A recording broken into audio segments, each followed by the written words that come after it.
La cause palestinienne, le peuple palestinien, l'établissement d'un État palestinien indépendant et la préservation de la ville d'Al-Quds Sharif ont été et sont toujours des priorités du Royaume du Maroc. Rappelons ainsi que le Royaume a toujours réaffirmé qu'Al-Quds Est était la capitale de l'État palestinien et exprimé son rejet de toute tentative de déroger aux droits de la souveraineté palestinienne, ainsi que de toute mesure unilatérale affectant le statut juridique de la ville sainte. On se souvient notamment de l'appel du roi Mohammed VI, qui, en tant que président du comité d'Al-Quds, avait appelé à une alliance mondiale en vue de protéger la cité de la paix et de préserver son patrimoine culturel commun à toute l'humanité.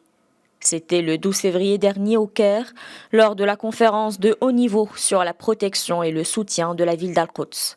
Position confirmée par l'ambassadeur de la Palestine au Maroc, Jamal Choubaki, qui a salué les efforts du Royaume en ce sens.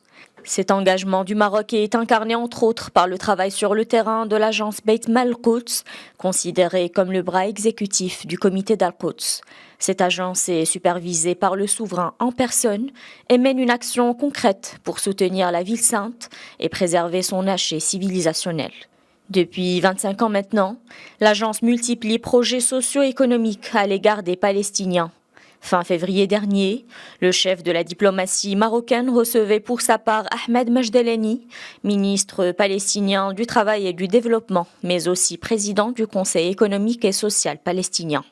L'occasion pour la Palestine et le Maroc de signer un mémorandum d'entente destiné à renforcer la coopération bilatérale et la promotion des initiatives conjointes. Lors de cette rencontre, Nasser Bourita a réaffirmé les positions du Royaume, claires et constantes vis-à-vis de la cause palestinienne. Rappelons également qu'en novembre dernier, le roi Mohammed VI avait adressé un message au président du Comité des Nations Unies pour l'exercice des droits inaliénables du peuple palestinien.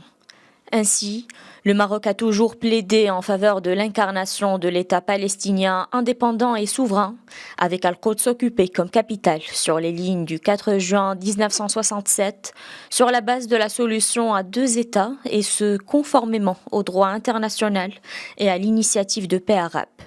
Le Royaume est donc opposé à tout ce qui pourrait saper les perspectives de cette solution, les actions unilatérales, la politique de colonisation et tous les actes provocateurs pouvant porter atteinte aux droits légitimes du peuple palestinien.